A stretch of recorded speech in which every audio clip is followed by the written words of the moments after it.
el versículo 3.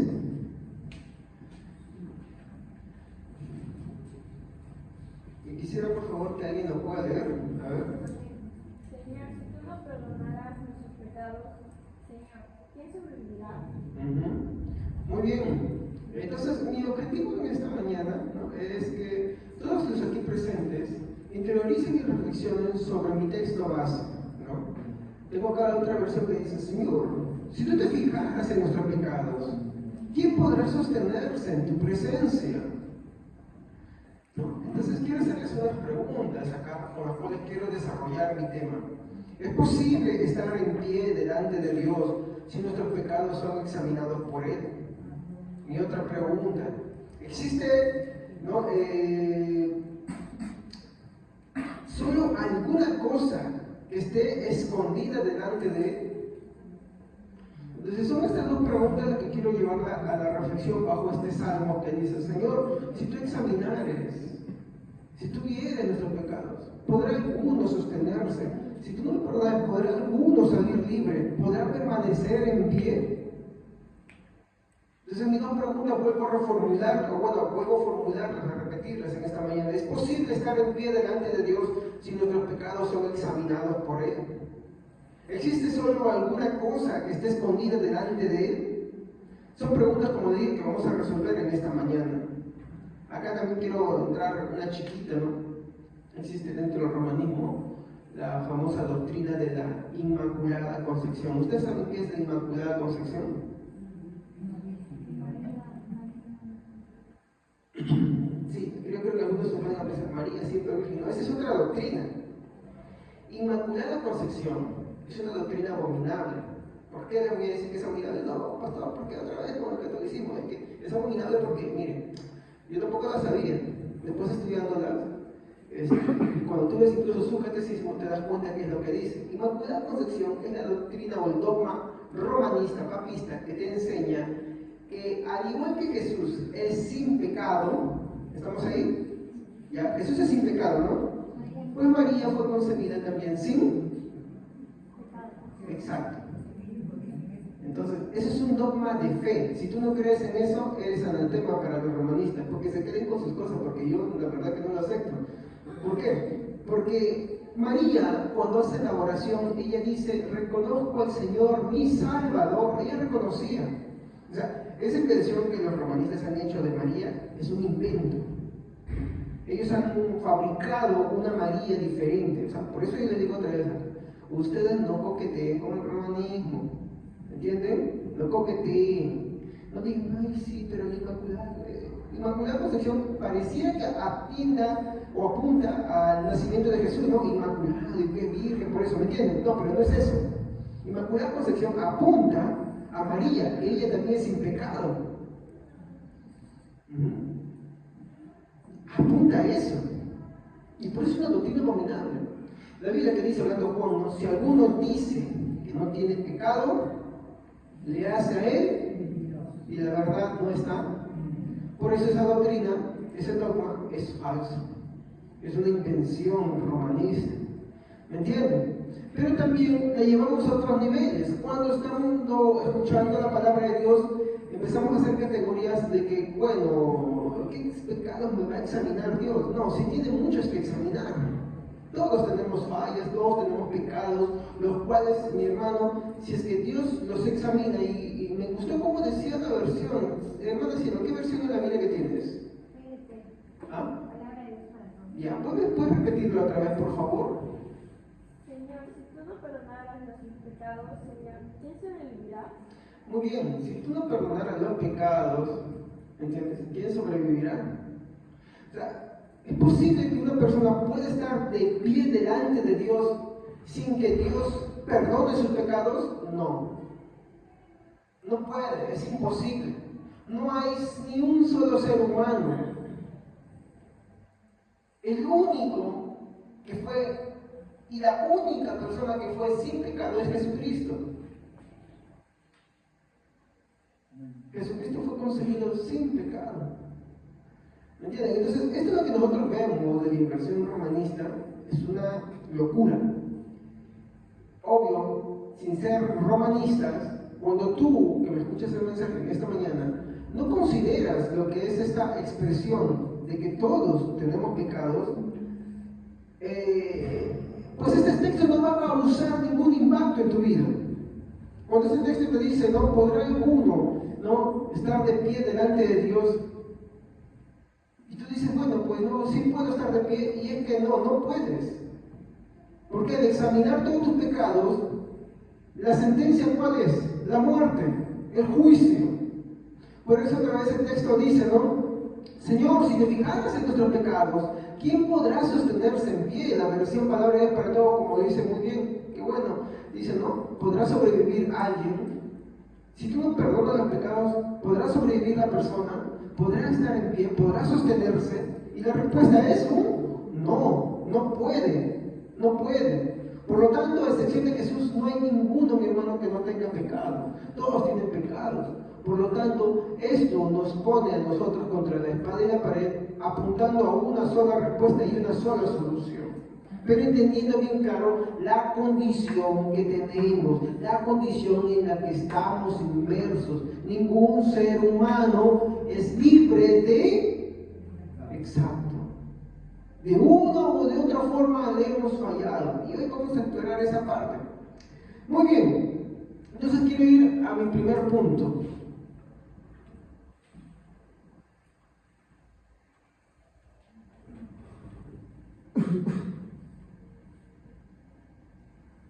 ¿Cuántos aquí todavía les quedan dudas sobre que la ira de Dios sea santa?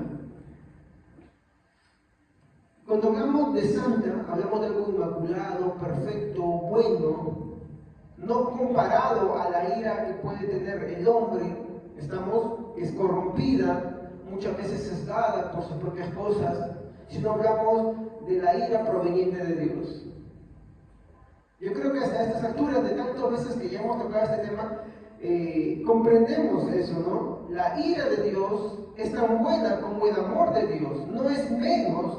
¿Me entienden? Que el amor de Dios van de la mano. Entonces, ya hemos visto ciertas cosas importantes. En primer lugar, ¿qué hemos visto? Que todo lo que proviene de Dios, ¿qué cosa es? ¿Qué cosa es? Es bueno, ¿no? Todo lo que proviene de Dios es bueno. Acostumbremos un lenguaje mucho mejor. Es muy... Todo lo que proviene de Dios es muy bueno. Es una perfección de Dios. Al igual que los demás atributos, los atributos que están en Dios son muy buenos, son perfectos, no tienen ninguna mancha. Su ira no tiene ninguna mancha, su amor no tiene ninguna mancha, su amor no tiene ningún defecto, su ira tampoco tiene ningún defecto.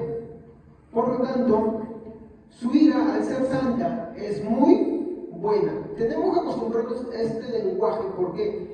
Porque, hermanos, afecta tu predicación, afecta tu forma de ver a Dios, afecta tu forma en la que practicas tu cristianismo. Si tú no entiendes que la ira de Dios es muy buena, inmediatamente lo que vas a hacer es compararla con la ira del hombre. Entonces vas a creer el humanismo que te dice a ti, ¿no? El humanismo que te muestra la ira de Dios, dice, no, ese es un defecto, eso menoscaba a Dios, eso rebaja a Dios, y eso no está bien, ¿no? ¿Qué más? En segundo lugar, también hemos tratado esto constantemente. Todo lo que en Dios hay debe ser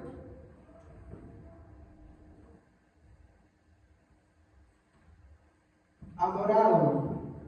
Hermanos, ¿cuántas canciones escuchamos en las iglesias, incluidas las nuestras, que exaltan el amor de Dios? ¿Y sobre la ira de Dios? No hay casi ninguna.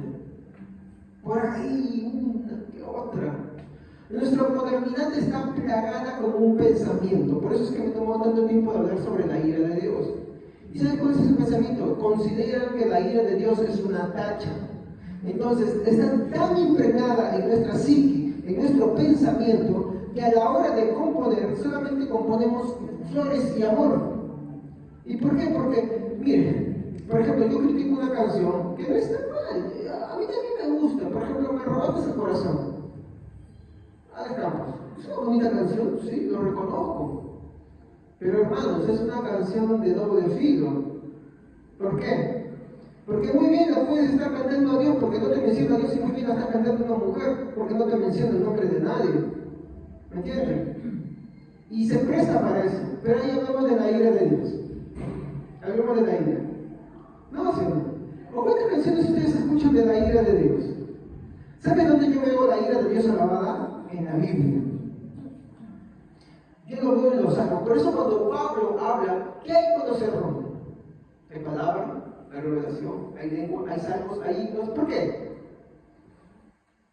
Cuando se hace la reforma protestante, ustedes saben que el romanismo tenía los famosos cánticos gregorianos, ¿no? ¿Saben eso, no? Hasta hoy en día existen. El problema es que los cánticos gregorianos están impregnados de muchos poemas bonitos a María y tantas cosas y los santos, y era una mortandad. Entonces, en la reforma protestante no se tenían canciones, los cultos eran prácticamente predicación de la palabra, pero la adoración, los cánticos eran parte también del servicio. Entonces, ¿saben? Uno de los trabajos que hace uno de los reformadores muy fuertes y que hasta el día de hoy están, por lo cual tendrían que los cristianos tenerlo muy presentes, es que rescatan los cánticos.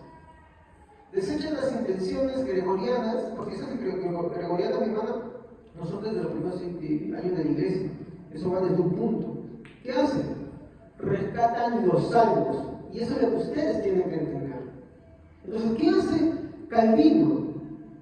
Junto a un grupo de teólogos, expertos también en música, y empiezan a hacer el salmodario o salterio. Y se toman años y lo dejan para la iglesia. ¿Para qué? Para que la iglesia pueda tener sus propios cánticos. ¿Y saben qué es lo peculiar? Es que se tiene que hacer todo el libro de los salmos. Todo el libro de los salmos. Y por lo que tú vas a escuchar, lo que yo en esta mañana te voy a hablar, ¿acaso el libro de los salmos es solamente un cántico de amor? No. Eso está para los que no han abierto y no se han leído el libro de los salmos. Los salmos, mi hermano, es uno de los libros que más exaltan todos los atributos de Dios. Hacen un recorrido por la salvación de Dios, hacen un recorrido por el amor de Dios, hacen un recorrido por la misericordia de Dios, hacen un recorrido por los justos juicios de Dios, hacen un recorrido por la ira de Dios, y mi hermano, la alaban constantemente. Y hoy, nuestra iglesia de hoy, en estos años, no tiene eso. Y como yo siempre lo he dicho, el problema de la mayoría de los cantantes de hoy en día es este. Como a ellos les interesa mucho, hay que ser sinceros. ¿Qué les interesa? Entonces, si van a un lugar, cantan y todo eso, y la mayoría de ellos se ponen en ese lugar y empiezan a predicar. Pero el problema es, ¿tienen instrucción teológica? No. Muchos de ellos ni están sujetos a una iglesia. Son saltarines, saltamontes, y ese es el gran problema. Como su enfoque no está en Dios, como su enfoque no está en conocer de Dios, ¿qué crees que te están alimentando? Entonces, cuando te alimentan de esa manera, tú te estás comiendo todo eso. El problema es que creces como un cristiano raquítico. ¿Qué es una persona raquítica? ¿Qué se sobreentiende sobre alguien raquítico? No está bien alimentado, ¿sí o no? Está, ¿qué cosa? Con anemia. Está propenso a cualquier enfermedad. Y así hay muchos cristianos. Los cristianos viven, como les compartí hace tiempo un video, de puros ánimos. Que si la canción es chévere, ¿cómo se siente? ¿No? ¿Cómo es este? Si la canción no es esta, ¿cómo están? Apagados. ¿Por qué? Porque su fuerte vive solamente de emociones, de sensaciones. Y el contenido no les interesa, simplemente viven de estímulo. Es como la droga. Quieren una cosa más y otra cosa más, y llega un punto en que nada les satisface y ya están en una mortandad. Y por eso sufren subidas y bajadas, desánimos y desalientos. ¿Por qué? Porque su fuerte es la música y no Dios, y no lo que Dios enseña. Y ese es el gran problema de nuestra sociedad, de nuestro día en día. Por eso yo les digo, miren, Una buena reforma de la iglesia no va solamente con una reforma de la predicación, sino también con una reforma del cántico, de las personas que cantan, de las personas que se paran adelante, desde que ellos mismos tienen que ser personas que desechan, no que ignoren, una cosa es ignorar sus propios gustos, pero que ellos tienen que ser sanos en entender qué es lo que están haciendo. ¿Por qué? Porque eso es con lo que tú alimentas a las personas que están acá. Y te voy a ser sincero, muchos se centran, y yo he estado en servicio así, ¿cómo se gozan cantando? Y a la hora de la predicación, están pero en otro lado. Y invierta su esfuerzo, o vaya usted, o no tiene experiencia, por ejemplo, de cuántas veces han participado en reuniones cristianas, que los cánticos ¿cuánto han durado? No, más. Yo estaba presente en sitios que duraba 3, 4 horas. Predicación, media hora, 20 minutos para que la gente no se duerma. Y otra vez cántico. ¿Qué es eso? ¿Qué es eso? Y los cánticos que hablaban de todas las noches saltar, andando con un corderito por acá, por allá. ¿Qué te enseñó eso a ti? ¿Qué te enseña? O poemitas de amor por acá, poemitas de amor por allá. ¿Qué te enseña eso? Y eso hace que los cristianos crezcan raquíticos, no cimentados en la palabra de Dios, no cimentados en el conocimiento de Dios. Como consecuencia, a la hora que vienen la lucha y los problemas, ¿qué hacen? Huyen de la iglesia, corren de la iglesia. Y cuando hablamos de este tema, como toda su vida se han alimentado de puros poemitas, cuentitos de amor y solamente eso, y yo no estoy despreciando el amor de Dios, yo creo en el amor de Dios al estilo divino, como la Biblia lo muestra, no como los cuentitos que muchos andan por ahí componiendo y cantando desde el púlpito. Tanto impregna eso que se metió en la predicación.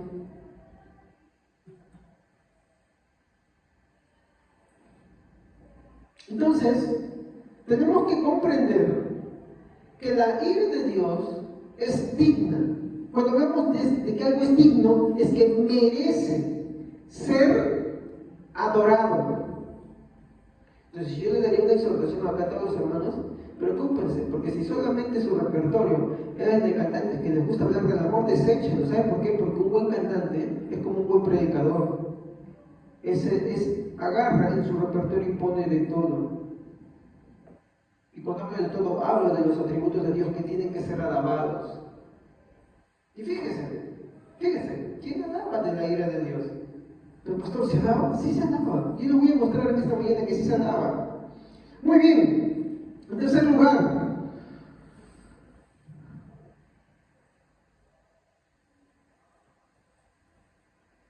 como les dije, sus juicios mostrados por su ira son buenos y dignos de ser adorados. Es verdad que dan tristeza, ¿sí o no? Porque mi hermano, hay que ser sinceros. Cuando uno es corregido, ¿quién se alegra por ser corregido? ¿Quién se alegra cuando lo corrige? Yo creo que nadie se alegra porque uno es corregido, ¿no? Pero tampoco quiere decir que en la tristeza tú reniegues de la corrección, ¿no? Tú tienes que tener en cuenta eso. La tristeza te enfoca algo mal en ti y te hace entender tu condición, pero la corrección, ¿no? Hace que eso suceda en nosotros, nos lleva a un arrepentimiento, ¿no? Lo contrario es renegar de la corrección, que eso nos lleva a condenación. Hebreos 12:11.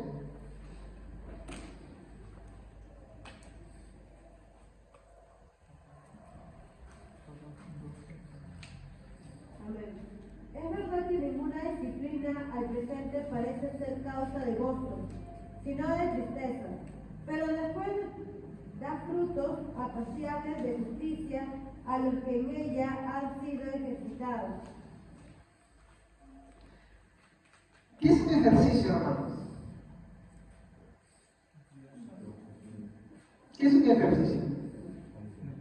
Es algo que se hace constantemente. Imagínate ser ejercitado en la disciplina. ¿Qué quiere decir eso? ¿Qué quiere decir eso? Que todos aquellos en los que se ejercita la disciplina, como consecuencia, sí es cierto, arroja una tristeza, pero da frutos dignos ¿de qué? Arrepentimiento. En los que ellos ejercitaban. Entonces, cuando seas corregido, cuando seas exhortado, sí, no te va a causar alegría, pero ten en cuenta que si es ejercitado en ti, ¿es para qué? Para que produzca frutos dignos ¿de qué? De arrepentimiento. Ahora, esto no quita, que el hecho de que la corrección da tristeza no quita que sea buena y digna. El problema es cuando tú ves que la disciplina, el juicio de Dios son malos. Por ejemplo, sucede algo en mi vida. ¿Qué es lo que muchos cristianos dicen? ¿Cómo Dios me puede permitir esto? Voy a poner el ejemplo. Una jovencita se mete con un incrédulo y ahí está coqueteando. Y en eso empiezan a cometer, inmoralidad sexual. Empiezan a fornicar. Y de pronto sale embarazada. ¿Qué dice la chica? Porque ahí viene con vaso. ¿Qué dice? Dice, ay, qué bonito, la bendición de Dios. No, ¿qué dice? Lo niega. Cuando le cuenta al otro que le está buscando, y tómate la pastilla del día siguiente. ¿No? Y ella está ahí. Entonces, empiezan a ver esto con malos ojos. ¿A quién le echan la culpa de las cosas que hacen? Si es cristiana. ¿A quién le echan la culpa? ¿De quién se aleja? De Dios. Es así. Yo no sé qué Dios tuvo que ver en eso, pero ellos le echan eso a Dios. Y digamos que al final ya no se le embarazan. ¿Saben qué hacen? Ahí se alaban a Dios. ¿Cómo se llama esa conducta? ¿Cómo se llama esa conducta, hermanos? Desprecio de la corrección de Dios. Porque la corrección de Dios, hermanos, cuando Dios manifiesta sus cosas, hermanos, no te va a dar alegría. Cuando David peca y Natán le habla de su pecado, ¿qué dice? ¿Qué hace David? Se arrepiente, por eso era conforme al corazón de Dios, no porque no cometiera errores, sino porque cuando era llamado la atención, se arrepentía. Entonces, ustedes dirán, ¿por qué quiero mostrar esto? Porque esto, hermanos, es algo que sucede en nuestra vida cotidiana con respecto a la ira de Dios. Pero somos cristianos, es que déjenme un ratito, quiero llevarlo ahí. Primero quiero derribar que cualquier reacción contraria, producto de las cosas que hacemos y no nos salen favorables, sea por esto Dios malo. No. Por eso quiero dejar en claro que Dios corrija y nos dé tristeza, porque Dios cuando nos disciplina nos da tristeza. Eso no quita, ¿qué cosa? ¿Qué no quita? Que Dios sea bueno. ¿Estamos? Y digno de alabanza. ¿Estamos, hermanos? Yo solamente le quiero decir, quien reniega de Dios cuando es azotado por Él, da señas, indicios que posiblemente no es hijo de Dios, que no ha nacido de nuevo. ¿Estamos ahí, hermanos? Muy bien. Salmo 119, 137.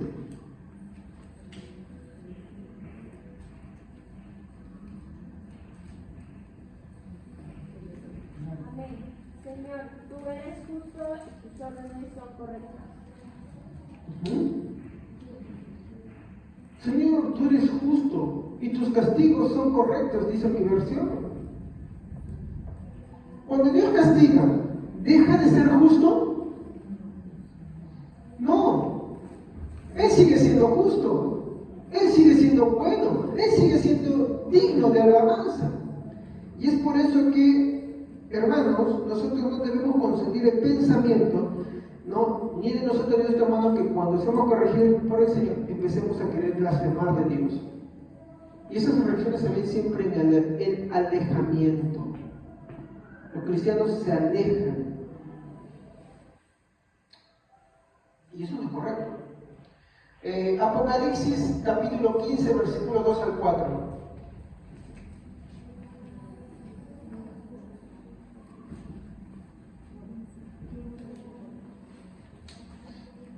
Vi también como un mar de vidrio mezclado con fuego, y a los que habían alcanzado la victoria sobre la bestia y su imagen y su marca y el número de su nombre, en pie sobre el mar de vidrio con las arpas de Dios, y cantan el cántico de Moisés, siervo de Dios, y el cántico del Cordero, diciendo: grande y maravilloso son tus obras, Señor Dios Todopoderoso.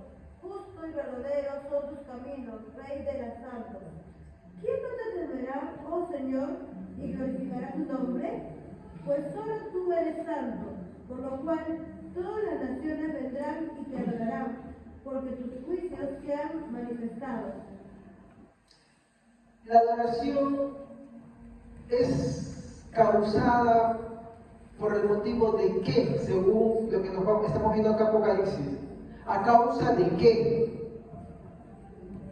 De que los juicios de Dios se han mostrado. Entendamos esto, hermanos. Los cristianos que amamos a Dios, cuando los juicios de Dios son mostrados, no reniegan de sus juicios, adoran a su Dios, porque entienden que lo que Él hace es bueno, porque lo que Él hace es recto, aunque para nosotros es incomprensible.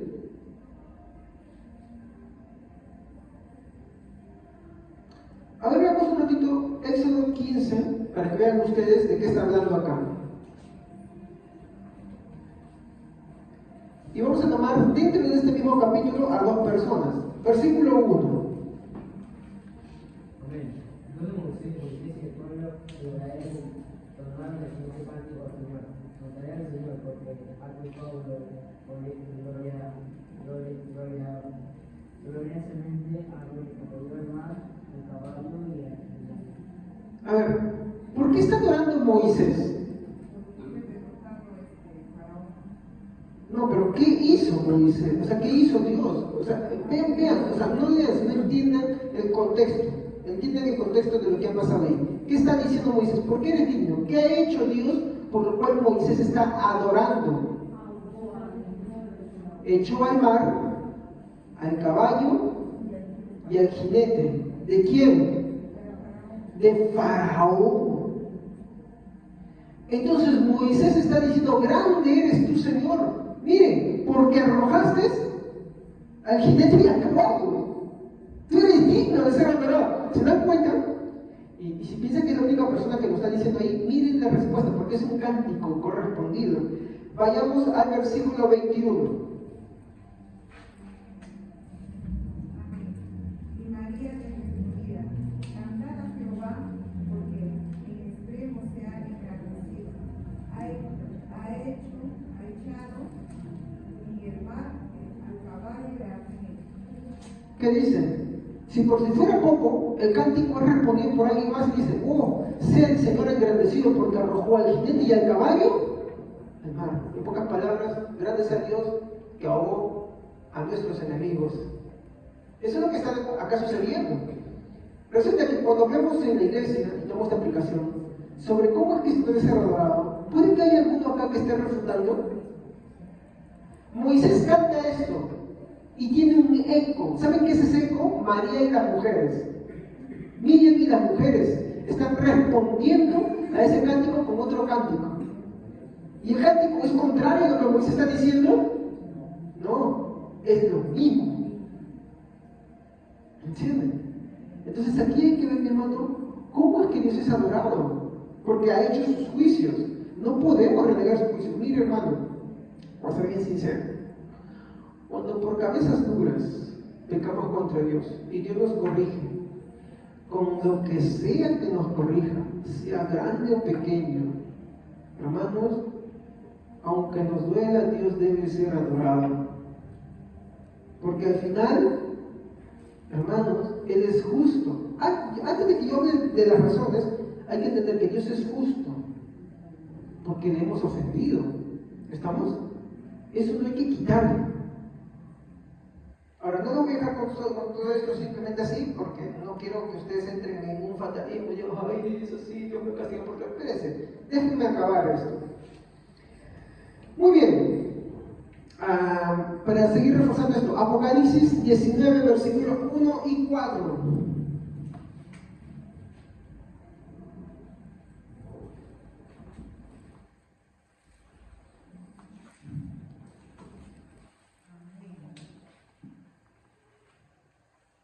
Después de esto oí una gran voz de gran multitud en el cielo que decía: Aleluya, salvación y honra y gloria y poder son del Señor, Dios nuestro. Porque sus juicios son verdaderos y justos, pues ha juzgado a la gran ramera que ha corrompido a la tierra con su fornicación y ha vengado la sangre de sus siervos de la mano de ella. Otra vez dijeron: Aleluya, el humo de ella sube por los siglos de los siglos.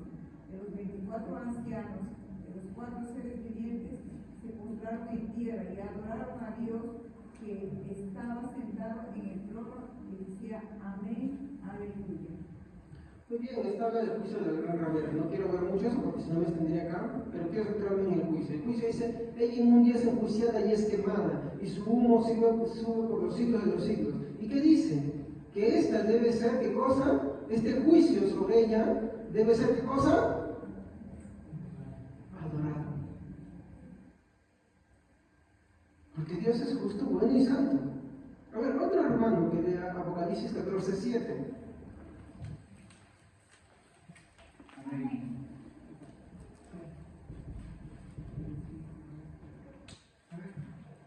Y tomó 600 carros cogidos y todos los carros de Egipto, los capitanes sobre ellos. Apocalipsis 14:7. Amén. El ángel dijo con voz fuerte: teman a Dios y denle gloria, porque ha llegado el momento en que Él va a juzgarnos a todos. Adoren al que hizo el cielo, la tierra, el mar y los manantiales. Mira, ven bien el texto cómo empieza. Alámenle y honren, porque ha llegado el momento de que nos juzgue a quienes. Nos mete ahí. Nos mete ahí. Pero ¿qué es lo que está pidiendo ese texto? Que le adoren. ¿Estamos? Adórenle. Esto, hermanos. Oh, perdón.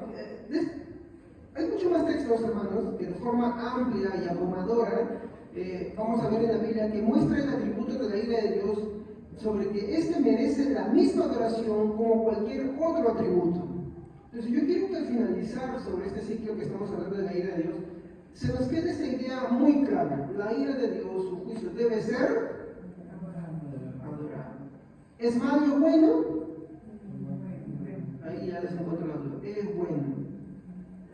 Y eso no tiene que ser alterado por la forma en la que nosotros vemos las cosas. ¿Lo comprenden? Porque nosotros vemos y juzgamos las cosas por lo que sentimos y lo que nos sucede.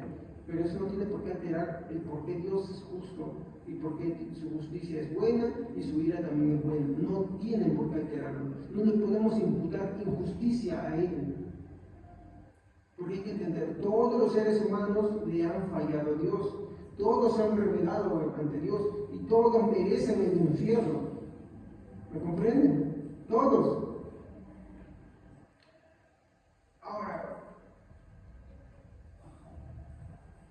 no debemos evitar entonces, así como los versículos en la Biblia no lo evitan, el hecho de adorar de la misma manera este santo atributo. ¿Amén? Muy bien. Entonces, ya hemos visto la evidencia bíblica. ¿Estamos? Muy bien. Ahora, hermanos, quiero ir a este punto, ¿no? Haciendo una especie de pregunta. ¿Dónde empieza este juicio?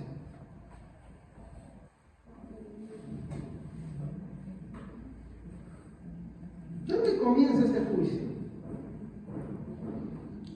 Quiero tomar como como base el texto de Mateo, no es mi texto central en este momento, pero me va a servir para esto. Mateo 5, 13 a 16.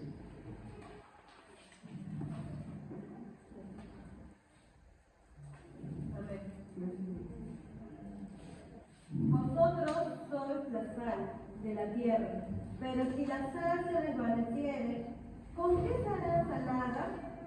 No sirve para tomar ni para nada, sino para ser echada fuera y hollada por los hombres. Vosotros sois la luz del mundo. Una ciudad asentada sobre un monte no se puede esconder, ni se enciende una luz y se pone debajo de una almohada, sino sobre el caldero, y alumbra a todos los que están en casa. Así alumbre vuestra luz delante de los hombres, para que vean vuestras buenas obras y glorifiquen a vuestro Padre que está en los cielos. Muy bien. ¿A qué compara Jesús acá el rol de la iglesia? Muy bien, la sal. ¿Qué más? ¿No? La luz que alumbra, ¿no? La iglesia tiene que exponer la luz de Cristo.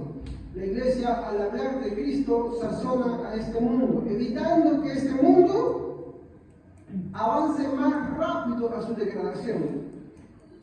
¿Cuántos conocen a ver, corríjanme esto, en la sierra se le llama charqui? En la selva, ¿cómo se le llama? ¿Cómo se llama la selva? ¿Saben qué es el charqui? El charqui es de llama, creo. No hablo de la carne. El charqui se conoce como una carne salada. Tiene el mismo nombre, se hace que... Cecina. Cecina, ¿por qué? Porque es chancho, pero no. Ya, pero es una carne salada, eso. Cecina es porque es seca. Claro. Ya, igualito es en la sierra, que dicen el charqui porque también es una carne seca con sal. Y también hay pescado, ¿no? Que lo sala. Muy bien. Esto ya lo escucharon de mi esposa predicar una vez, pero le quiero decir algo. ¿Qué función cumple la sal en este tipo de carne? ¿Qué es preservar? ¿Y se malogra? Cuando está húmedo se malogra. A ver. En perfectas condiciones, la carne expuesta a esto, sí es cierto, no se malogra tan rápido. Dura mucho tiempo, pero no quiere decir que no se vaya degradando y malogrando. Su proceso es muy lento. En zonas en las cuales pues, no hay refrigeradora, la carne expuesta de esta manera dura mucho tiempo, ¿no? No sé la cantidad de tiempo que dura, pero no es que no se malogre como los pasar de los muchos años, sí se malogra. Entonces la sal cumple este propósito. Evita que el mundo que va camino a su degradación se degrade más lentamente. Evita que este mundo que está sumergido en la oscuridad no esté tan sumergido en esa oscuridad porque alumbra con la luz de Cristo. Pero si la sal pierde su sazón, ese sabor, esa función, si la luz deja de alumbrar y es escondida, ¿qué pasa con la carne? Por ejemplo, en el caso de la sal, se malogra más rápido. Y si la luz es escondida debajo de una mesa, como dicen, alumbrará tenuemente. Tú pones la luz en lo más alto para que alumbre mucho más y alcance a más. Cuando tú la tienes abajo, por ejemplo, yo tengo esta luz acá abajo, ¿por qué? Porque es una luz que focalizo acá. Si yo apago las demás luces, ¿esta lucecita de acá alumbrará todo? No, solamente la parte que quiere. ¿Es útil para alumbrar todo? No. Y esto es lo que hace referencia Mateo. Si la sal pierde su sazón, si la luz es puesta debajo, ya no cumple la función. Entonces, esto es lo que se le llama cuando la iglesia pierde su identidad. Pero pastor, ¿qué tiene que ver con lo primero? Téngame paciencia un ratito. Si la iglesia pierde su identidad, se vuelve un eco del mundo. ¿Qué es un eco? ¿Han ido a lugares en los que hay eco? ¿No? Hablas y tú dices, hola, hola. ¿Pero es igual a tu voz? ¿Es la misma intensidad de tu voz? No. Muy bien. Este mundo a qué marcha? A su degradación, a su condenación, a su perdición, ¿no? Su fin es funesto, hermanos. Cuando la iglesia pierde su identidad de sal, de luz, a lo cual Dios le ha encomendado, esta iglesia se vuelve un eco del mundo. Si el mundo va a su degradación, cuando la iglesia pierde su identidad, Jesús que dice sobre la sal, ya no sirve más para otra cosa que ser echada en el piso y ser, ¿qué cosa? Pisoteada en los caminos. Esta se vuelve un eco del mundo. ¿A qué me refiero con eco del mundo? A ver, piense esto, y acá viene esta reflexión. ¿Cuántos hombres, y cuando hablo de hombres hablo también de mujeres, en la iglesia no tienen interés por las Santas Escrituras?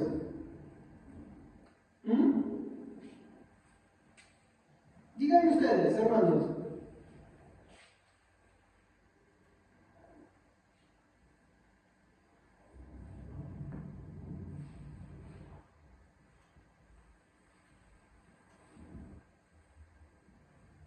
¿A qué me refiero con interés, hermanos?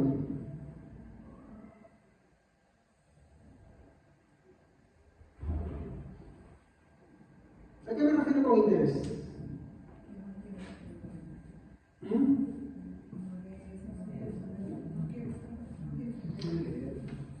A ver, cuando yo digo que alguien está interesado en o en algo, ¿qué trato de decir?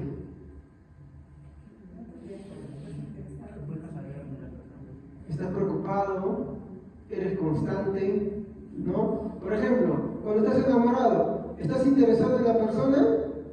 Sí, ¿no? Lo busca, todas esas cosas. Si pierdes el interés, ya no hay, ¿no? Es fácil de distinguirlo, ¿no? Muy bien. Cuando tú estás interesado en comprarte algo, ¿qué haces?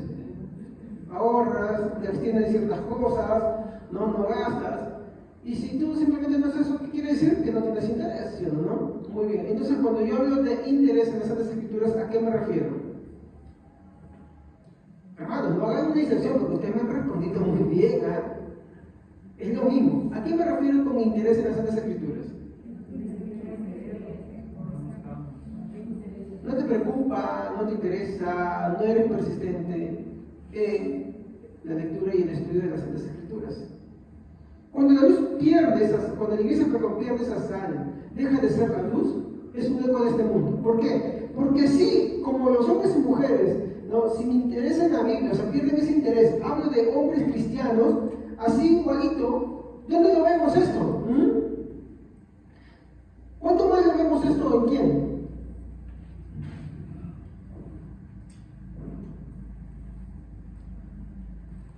A ver, les pregunto. ¿Los hombres y las mujeres del mundo tienen interés en la Biblia? ¿Tienen interés en las Santas Escrituras?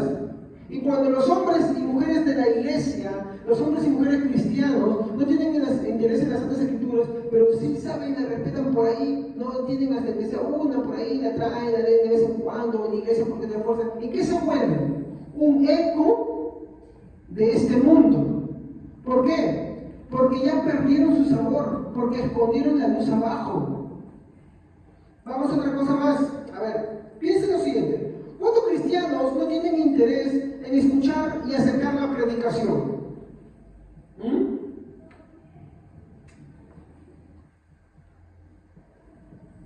Díganme.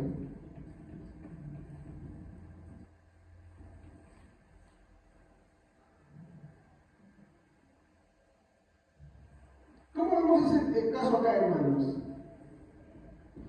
Por ejemplo, no quiero que nadie se sienta mal, pero hoy es día del Señor. Deberíamos tener interés en escuchar la predicación. No, que tengo un compromiso. No, que mi perrito está dando gatitos. Mi perrito no da gatos, es un sarcasmo. No, que el cumpleaños de mi tío. No, que mi mamá me ha preparado la comida que tanto me gusta. No, que mi papá justo ya no va a sacar. Después ese interés por escuchar el sermón y la palabra de Dios por otras cosas de este mundo.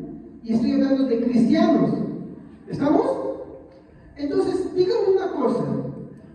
¿Cuánto más hacen esto los del mundo. Los del mundo no tienen muchas cosas en las que ocupan su vida, lejos de querer escuchar el sermón de la palabra de Dios. ¿Me equivoco? ¿Y qué está sucediendo acá? Los hombres cristianos están moviéndose, aunque no totalmente. Algunos pueden que estén acá, pero no tienen ningún interés, quieren que acabe. ¿Sí o no? Les pesa, les molesta oír la predicación. Entonces están asemejando a los del mundo. Por eso yo les dije, ¿no? Cuando la iglesia pierde su identidad, esa luz se vuelve un eco de este mundo. Un eco de los hombres del mundo, porque se van asemejando. Tal vez no muy igual, pero sí por ahí están yendo. ¿Cuántos cristianos desprecian la casa de Dios? ¿No? Teniendo desinterés en congregarse.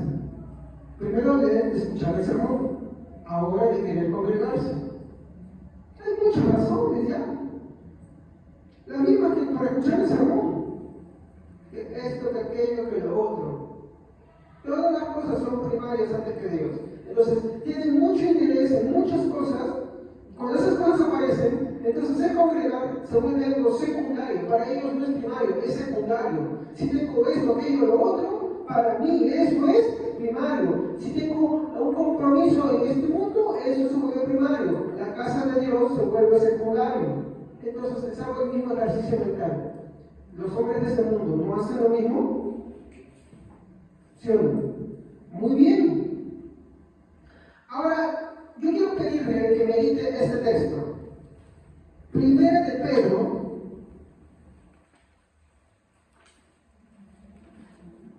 4:17. Amén.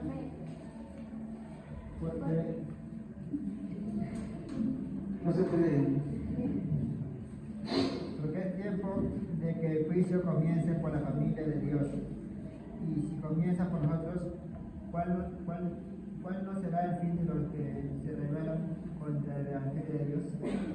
¿Se han dado cuenta? Es lo mismo que estaba diciendo hace un momento. Pero acá yo quiero que entiendan algo. Miren cómo el texto empieza. Dice, ya es tiempo. ¿Tiempo de qué? De que el juicio empiece por dónde? Que empiece, vamos a resumirlo, por su casa. Ya es tiempo que el juicio empiece por su casa. ¿A qué se está refiriendo? Por la familia de Dios. ¿A quiénes creen que se está refiriendo? Exacto. ¿Ya se han dado cuenta por qué no me estoy refiriendo en el primero que estoy hablando? Ya es tiempo que el juicio de Dios empiece por su casa. En segundo lugar, en verdad, bueno, es verdad, y no debemos dudar, que ciertamente su juicio comienza por su casa. Dios hay que entender que ama a su iglesia, y como la ama, no la va a dejar sin castigo. Y no la deja sin castigo porque la ama. Miren, yo no estoy hablando acá del mundo. ¿De quién estoy hablando? De los suyos, de los que están en su iglesia, de los que están en su casa.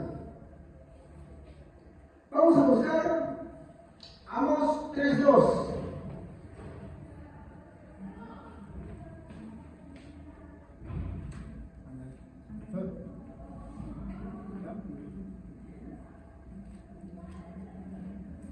Solo ustedes los he escogido entre todas las familias de la tierra, por tanto les haré pagar todas sus perversidades. Amós, marquen en sus Biblias.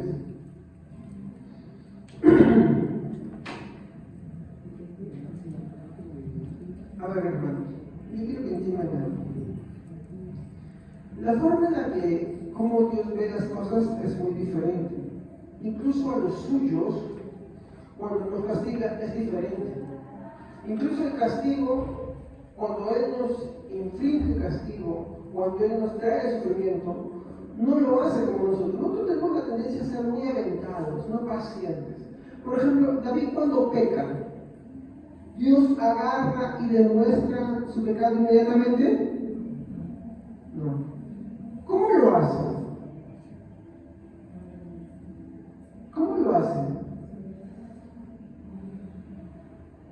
Primero le da tiempo. ¿Estamos? En segundo lugar, no se lo dice de frente. Usa un ejemplo para que entiendan. En tercer lugar, cuando Dios va a mostrar a David, se lo da de a pocos. Y cuando aplica su castigo, no lo hace de a una.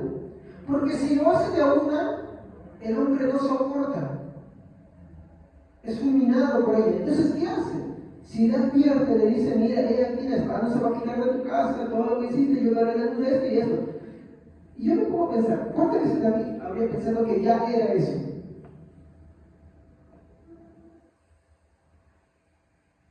El pago de su pecado, la primera muestra viene al año, la muerte de su hijo con Betsabé.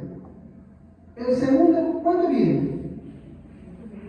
Muchos años en el futuro con Amón. El tercero, ¿cuándo le viene? 4 años después, cuando Amón es asesinado. El cuarto, ¿cuándo viene? La rebelión de Absalón, después de muchos años. La plaga que viene sobre Israel, ¿cuánto tiempo viene?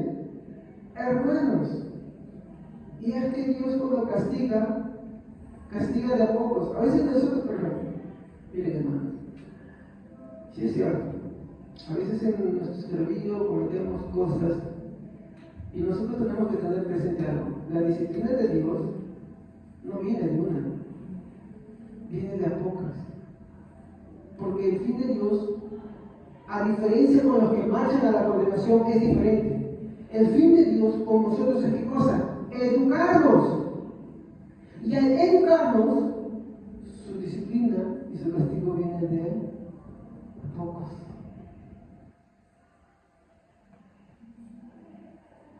¿Es más? Justo en su lecho de muerte le viene una, la decisión sobre Adonías.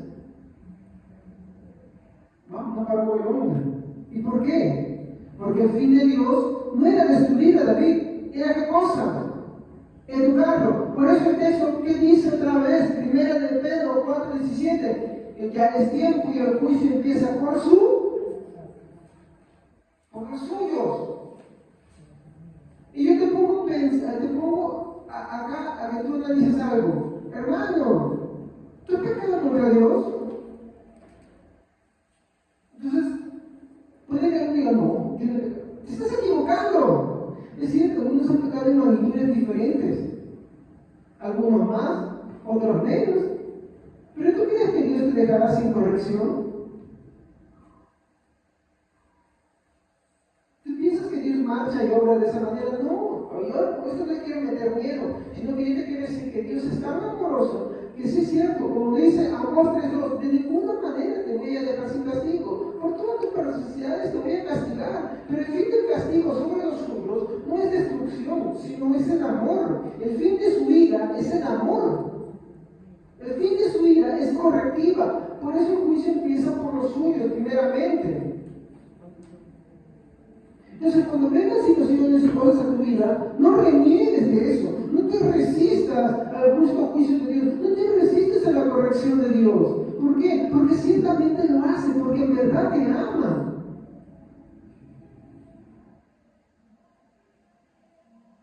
Como dice otra vez 3:2, ciertamente solo a ti te he amado. Por lo tanto, de ninguna manera te dejaré sin castigo. Te castigaré por todas tus perversidades. Entonces, ¿qué les digo acá? ¿Cuál es el fin de ese castigo de Dios?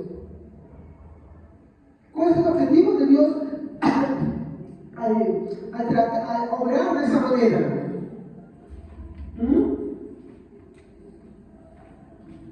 A ver, tú cuando corriges al hijo, ¿qué buscas?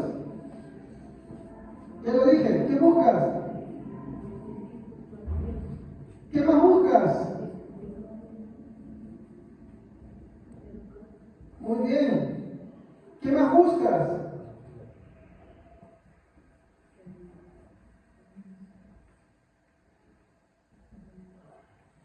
Que se acerque. Y acá es donde tenemos que desprender las ideas de este mundo. ¿Por qué? Porque lo natural, aunque no es lo correcto, es que en este mundo, cuando se es castigado, cuando es corregido, las personas tienden a alejarse. Si vamos con ese pensamiento a Dios, cuando Dios nos corrige, cuando Dios nos castiga, ¿qué hace el hombre aferrándose a ese pensamiento del mundo? ¿Qué hace? ¿Y cómo lo hace? Alejándose. Y es porque al no entender cuál es el fin de la ira de Dios mostrada a través de su juicio, al no comprender que Dios al hacerlo está mostrando también su amor correctivo, su amor que quiere educar, su amor que quiere atraer, cuando nosotros abrazamos las ideas de este mundo, la filosofía de este mundo, el pensamiento de este mundo, y como estamos acostumbrados que ante la corrección nos alejamos, cuando Dios nos corrige, ¿qué hacemos? Nos alejamos. Y por eso tuve muchos cristianos que cuando les viene la hora de la hora, cuando les viene el momento en que las cosas difíciles suceden, lejos de acercarse a Dios, lejos de ir a Dios, lejos de decir, Señor, sí, yo pequé contra ti, sí, Señor, yo te he fallado, sí, Señor, yo te defraudé, justo eres, bueno eres tú. Y uno en vez de correr ante Dios, ¿qué es lo que hace? Se aleja de Dios. Y en el término de la máxima, por abrazar la filosofía y el pensamiento de este mundo, empieza a imputarle maldad a Dios y le dice, no, ¿cómo puedes ser que tú me permitas? Si no fuera bueno, no sería así, Dios me ha abandonado, Dios se ha alejado de mí. No son esas las palabras que sueltan las personas muchas veces, no son esas las palabras que usan los cristianos innumerables veces, Dios no me quiere, Dios no me ama, ¿y por qué no me ama? Porque si no, no me pasaría así, no me sucedería esto, no me pasaría aquello. Si lo pongo así, si por amar una vida promiscua, Dios permite que a ti te suceda un SIDA, por ejemplo, ¿cuál es la culpa de Dios ahí? ¿Tomaste esa vida? ¿Dios deja de ser justo? No. ¿Y por qué te manda eso? Para educarte, corregirte, que eso no es la vida. ¿Y cuál es el otro fin que quiere? Que vengas a Él. Pero el que no es de Dios, ¿qué hace? Se aleja y sigue ese sendero. ¿Se dan cuenta? Estoy tomando un ejemplo nada más. ¿Estamos? Estoy tomando un ejemplo. Mire, en lo largo de mis años he conocido a algunos hombres que sí, les gusta la vida promiscua, están en la iglesia y embarazaron a alguien. ¿Y saben qué dicen ellos? ¿Cómo que Dios permite eso? Así sucede. Dios es malo. Miren la ridiculez de ese pensamiento. ¿Saben por qué? Porque eso es lo que el mundo enseña. Eso es lo que el mundo te transmite. El mundo, hermano, te bombardea por muchos hombres, por la tele, por el internet, hasta por la educación. Sí, la educación de los colegios, institutos, universidades, no estoy diciendo todo, pero ahí tienes ese pensamiento ahí, que impregna todo eso.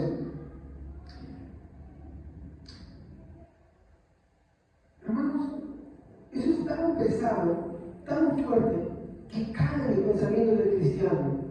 Y es por eso que el cristiano, para evitar eso y sufrir de eso, quiere disociar, pensando que no querer creer de esa manera de Dios lo va a librar de las cosas que pueden suceder. Y se están equivocando, están errando totalmente. Por eso, mi hermano, hay que entender el fin de que el juicio de Dios empiece por su casa. ¿Y cuáles son esos tres objetivos? Hermanos, eso es algo que tienen que aprendérselo de memoria, interiorizarlo en su corazón, llevarlo a la oración. ¿Cuál es el fin del juicio de Dios por su casa? Y acercarnos más a Él. Ese es el fin. No hay otro fin.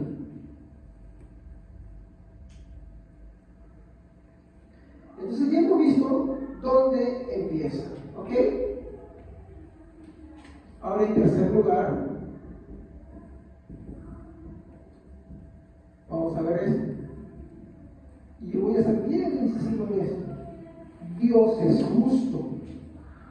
Tomando el mismo texto, a ver, denle lectura otra vez, Pedro 4:17, a ver, de referencia que lo he leído. Amén. Porque es tiempo de que el juicio comience con la ¿Algo que diga mejor, hijita? Porque es tiempo de que el juicio comience por la casa de Dios, y si comience por nosotros primero, ¿cuál será el fin de los que no obedecen al Evangelio de Dios? Muy bien. Hermanos, ¿Dios es justo? ¿Dudamos de eso? ¿Qué es un juez justo?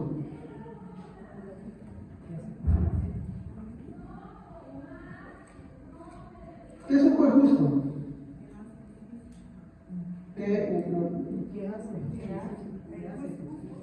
¿Qué es un juez justo? Simplemente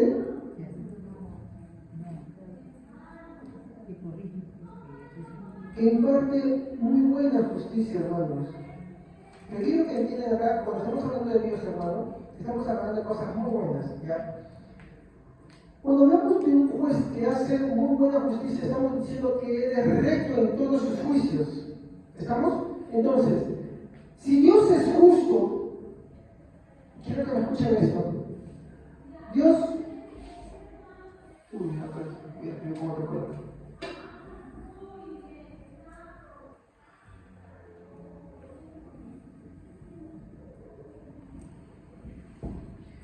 Si Dios es justo, Dios no puede perdonar tu pecado. ¿Por qué no puede perdonar tu pecado? Porque la justicia reclama qué cosa. ¿Estamos? A ver, quiero que me entiendan, a ver, ¿están acá? A ver, si Dios es justo, Dios no puede perdonar tu pecado, ¿por qué? No, pero pastor, Jesús, esperen, es que a veces nos sacamos a Jesús y no entendemos el meollo del asunto. Y por eso le valorizamos el hecho de Jesús. Como le dije, ¿qué es un juez? Alguien que imparte justicia. ¿Qué es un mal juez, hermanos? Alguien que hace mala justicia. Si Dios es un buen justo, ¿qué es lo que va a suceder como consecuencia con nuestros pecados? Y es que Dios no puede perdonar tu pecado. Porque Él es justo. Dios no puede pasar por alto tu pecado. ¿Por qué no puede pasar por alto tu pecado? Si un juez agarra y está midiendo, porque la labor del juez es hacer justicia, ¿estamos? No es inclinarse por sus emociones y lo que sea. Mira, hace poco veía un video de un hombre que estaba siendo enjuiciado por una jueza, ya había dado el veredicto y todo eso, y la jueza agarra y le dice: hey, ¿te acuerdas de mí? Tú y yo éramos amigos de infancia, de primaria, y el hombre cuando se da cuenta y le dice su nombre a ella, y ella lo reconoce y le dice: hey, ¿pero qué pasó contigo? Él se echa en llanto. Y eso evitó que ella haga justicia, igual lo mandó a la cárcel. Igual después cuando él se vio ya libre, ella fue a buscarlo, ¿no? Con su familia, a recibirlo. Bueno, eso es parte de otra historia. Pero un buen juez tiene que hacer justicia. Si esa jueza dijo: no, no es mi conocido, no te voy a hacer esto, ¿qué sería ese juez? Injusto. Por eso Dios no puede pasar, o perdón, Dios no puede perdonar tu pecado. Espérense, todavía no se adelante. Quiero que entiendan esto. Primero, antes de llegar a lo siguiente, que es después de este otro punto. Si Dios es un buen juez justo, no puede pasar por alto tu pecado. ¿Estamos ahí, hermanos? Muy bien.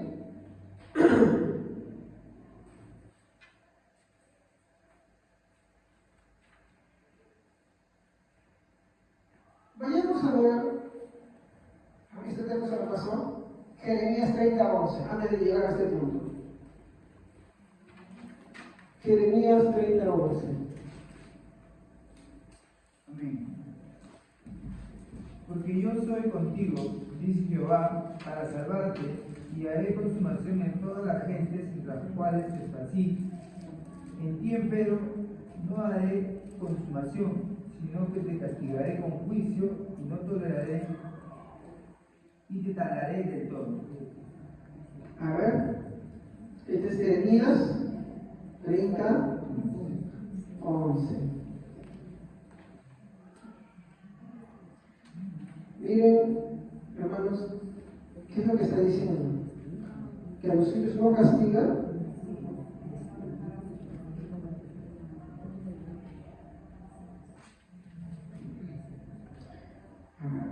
Miren lo que dice acá.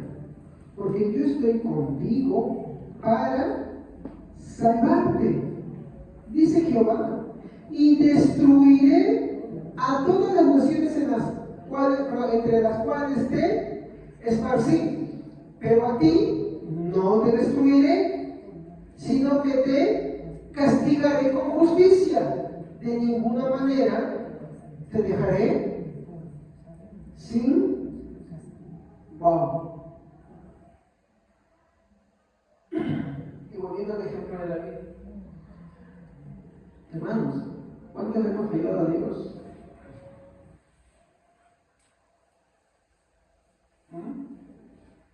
¿Y qué cosas? Es muy saludable para todos nosotros que entendamos que al haber ofendido a Dios, el castigo que viene es por corrección, educación y para acercarnos. Si no interiorizamos esto, hermanos, sobre Dios, cuando vengan las situaciones en nuestra vida diremos, pero ¿por qué me pasa esto? ¿Amén? ¿Por qué me pasa? Algunos renegarán de Dios. Lo que tú de repente no tienes en cuenta es que Dios te está corrigiendo por algo que ya hiciste. Y lo que busca es ¿qué cosa? Educarte. A ver, tomemos el caso de David. ¿Qué le estaba enseñando a David?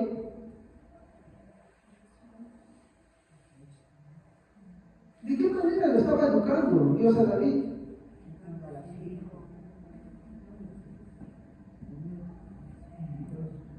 ¿Cuál fue el problema de David, hermanos?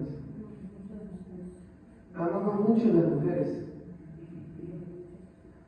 Por eso tuvo, no sé con cuántas se casó, y también tuvo como 6, 7 concubinas.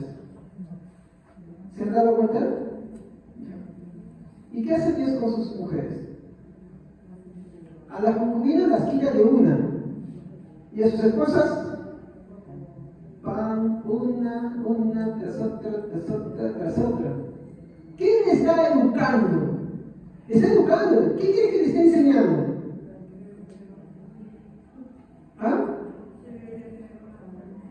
Claro, que no debe tener muchas mujeres.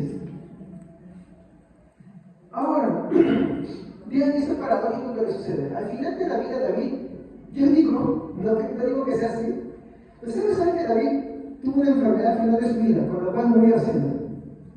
¿No? Ya. ¿De qué sufría?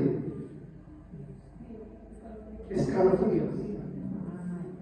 ¿Qué creen que tuviera? Yo jugando de broma con mi esposa le digo chancro, le digo. Una enfermedad venérea, le digo. Ya. Mira, no, eso es una invención mía, pero si tuvo una enfermedad así que tenía escalofríos. ¿Saben qué hacen al final de su vida? Él ya no busca una mujer. Le traen una mujer, miren qué es lo que pasa. Esto es algo que ellos hacen. Le traen una mujer joven, ¿ya? Para que lo caliente. Pero dice la Biblia que David nunca da. ¿Qué creen que pasó ahí?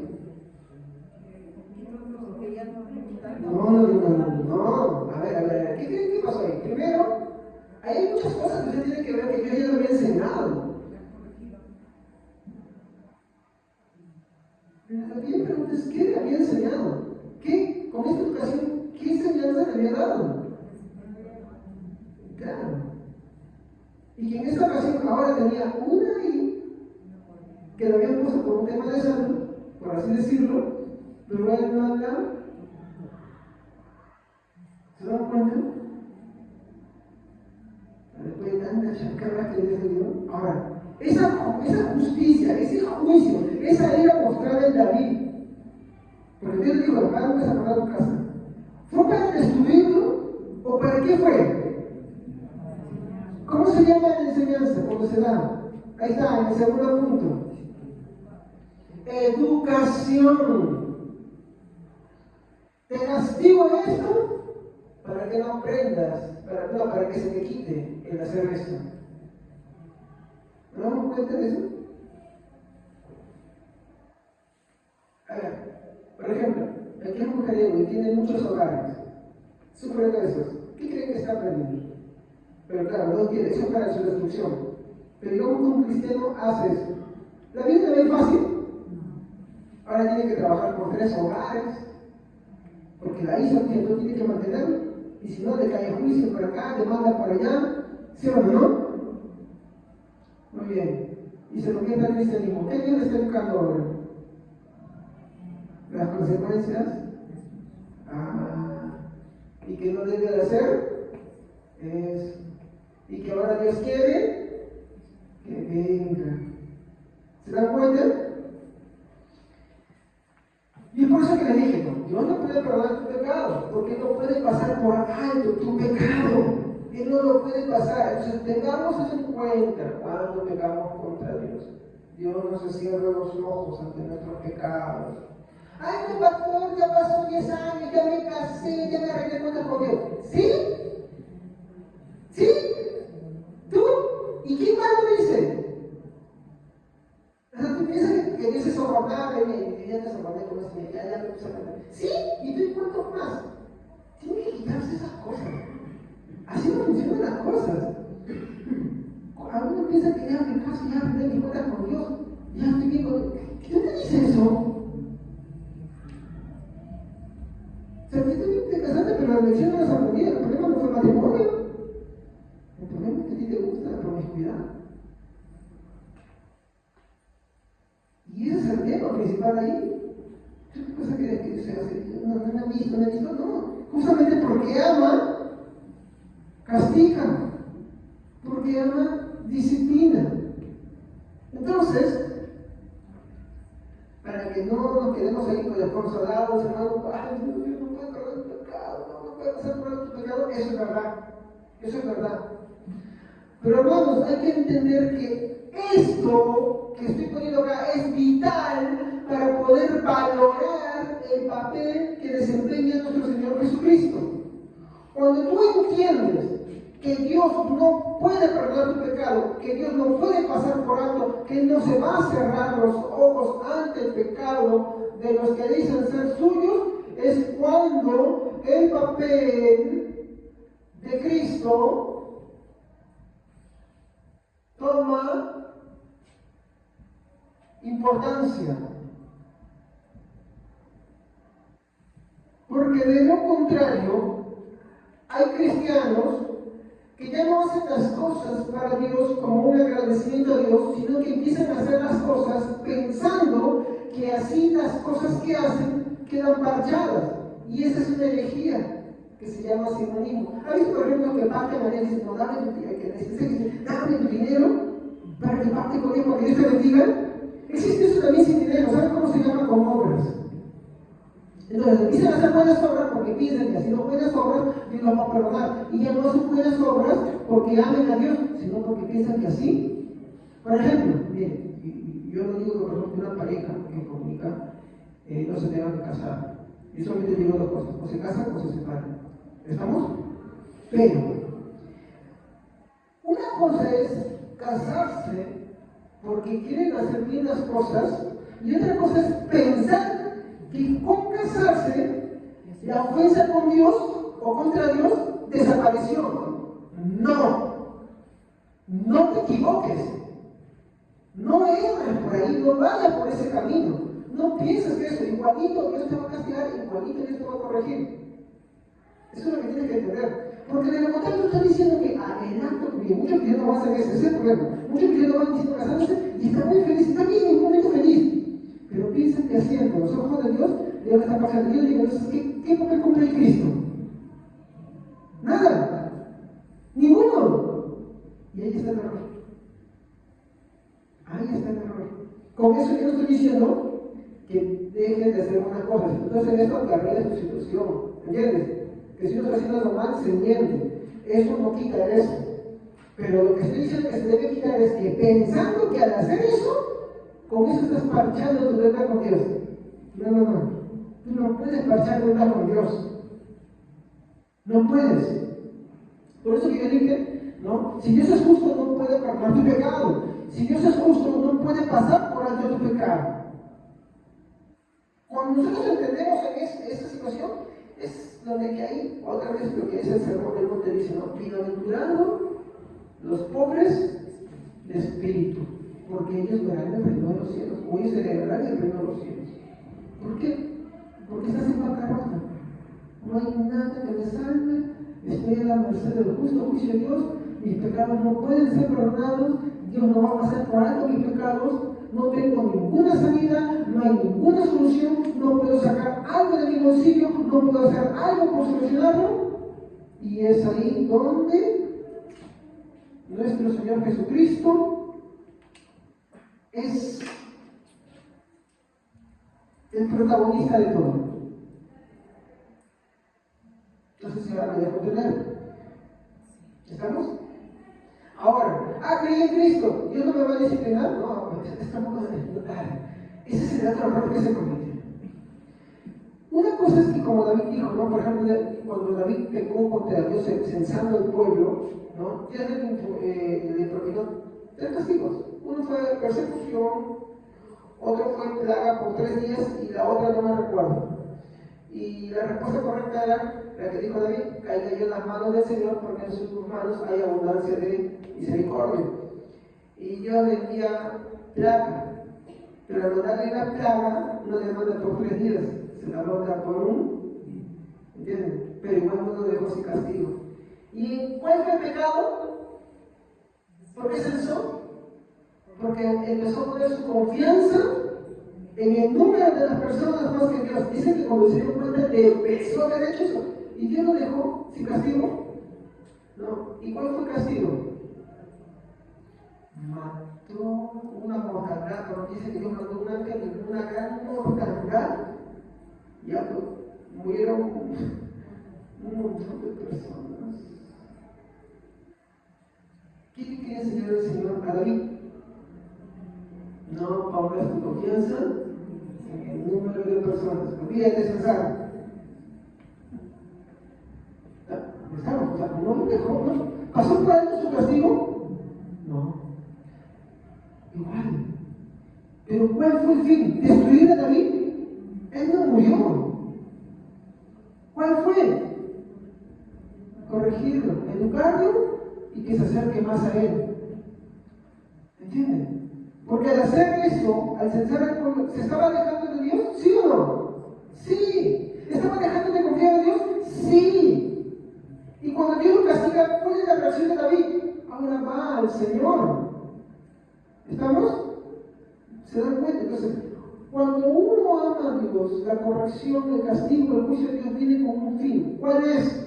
Corregirnos, educarnos y atraernos más a Él. Por eso dice la Biblia: hijo mío, cuando eres azotado por el Señor, no desprecies su corrección. Porque Dios, a todo aquel que recibe por hijo, disciplina. O sea que no, aborrece. Entonces, muy bien. Como les dije, es vital. ¿Por qué? Porque al entender cómo es que Dios es un juez justo, es donde el papel de Cristo toma mucha importancia. El papel de nuestro Señor Jesucristo como Salvador. Ahora, esto tal vez no les guste, pero es verdad. Dios se aira con su iglesia cuando ella se extravía. ¿Estamos?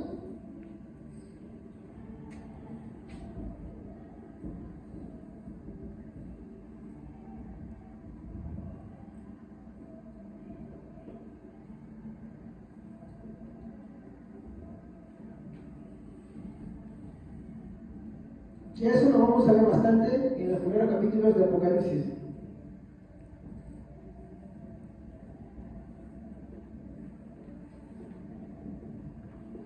Dios se aira con su iglesia cuando ella se extravía, ¿no? Entendamos esto. Su juicio y su ira van de la mano. Cuando Dios establece un juicio, la ira está ahí también involucrada. Porque ¿cómo se va a mostrar ese juicio? Por medio de su ira. Ahora, claro, como le dije, hay una diferencia. Una cosa es que un juicio, ¿ya?, sea para condenación. ¿Y cuál es el otro? Claro, es un juicio para corrección, pero voy a ponerlo puesto así: juicio por amor. ¿Sí? ¿Han escuchado la expresión Dios al hijo que ama? Muy bien, disciplina, azota, todo aquel que recibe por eso. O sea, hay un juicio para condenación, para destrucción, y hay otro juicio por amor.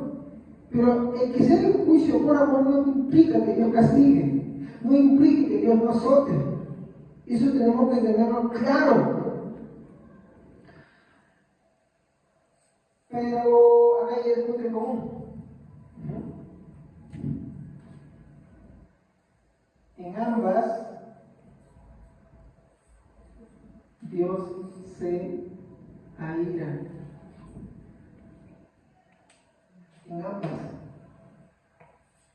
En ambas Dios se aira. Eso tenemos que tenerlo claro, hermanitos queridos. ¿Cómo Dios trata? A ver, cuando Dios trata, por ejemplo, a ver, vamos al campo. ¿Qué hace la persona que cosecha trigo antiguamente? ¿Cómo la cosechaba? Ya la cortaba. ¿Y solamente eso hace? ¿Así metes con el año la olla y ya tienes ya comida? La golpea y la azota. Muy bien. ¿Cómo Dios trata al trigo?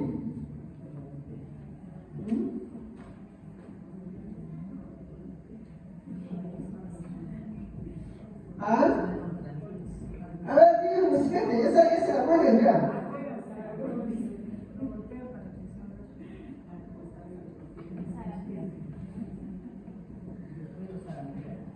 ¿Por qué? Lo sacude ya para que no, pastor, muy fuerte, no, se me rompe, no se tan duro. Ya, lo sacude. Háganme las dos palabras que le gusten. Nosotros lo sacude. ¿Por qué no hace? Para sacar la paja de ahí, ¿no? Para sacar aquello que no es útil del trigo, ¿no? Con el fin de quitar la paja que no es útil. ¿La paja no es útil para comerla?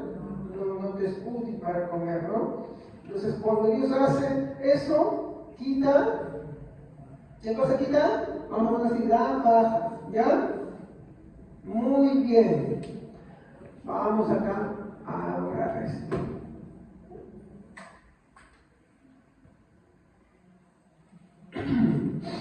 Muy bien. Esto, bueno, no sé si lo vamos a hacer. Dios, ¿qué hace con el oro? ¿Ah? ¿Ah? Sí.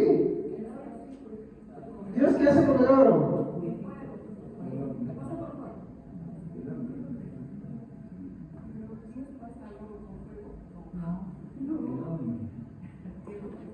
Lo arroja al horno. ¿Para qué? ¿Qué hay en el horno, hermano? Voy a ser más claro. ¿Con qué fin lo hace?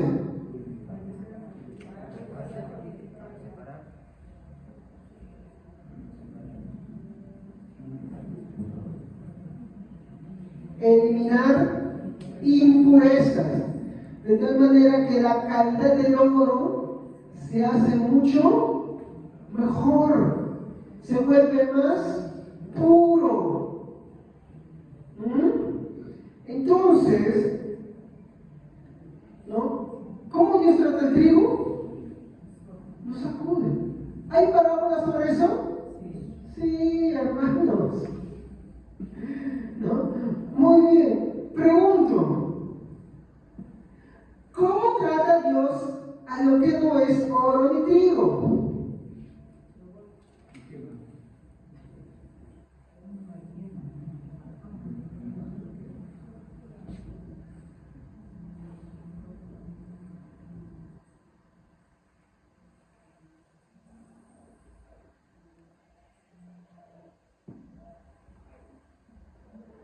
¿Qué dice la Biblia sobre eso?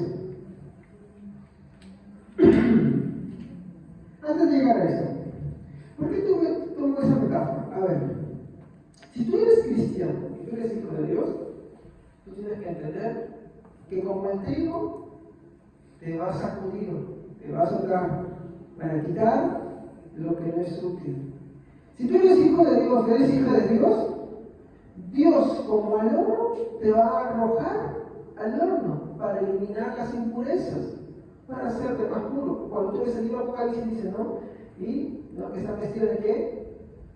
De lino, ¿no? Y habla de las edificaciones del oro puro, muy refinado. Dios hace eso con los suyos. Y lo mete en el horno, ¿para qué? Para eliminar todas las impurezas. Ahora, ¿cómo trata en la Biblia lo que no es oro, hablando de Dios, y lo que no es trigo? ¿Qué es lo que dice? Mateo 25, 41.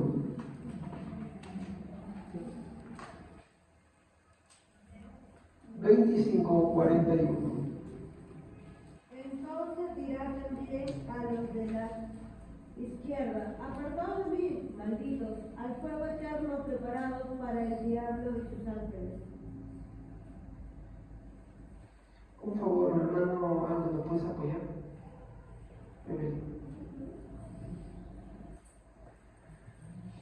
Muy bien.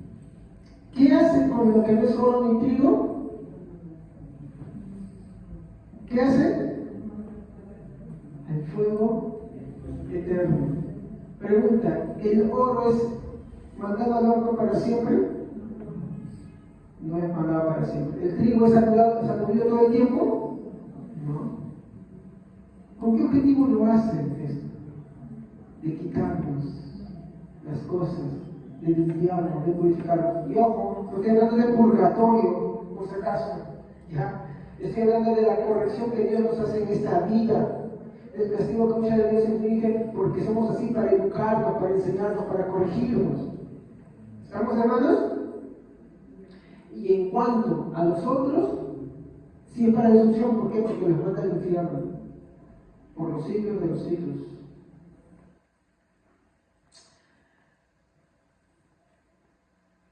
Ahora, volvamos a dar una lectura 1 Pedro 4, 17.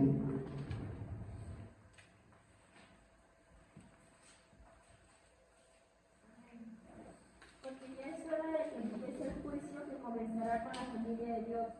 Y si empieza primero con nosotros, ¿qué le pasará a los que rechazan la buena noticia de Dios? Y ahora, el verso 18.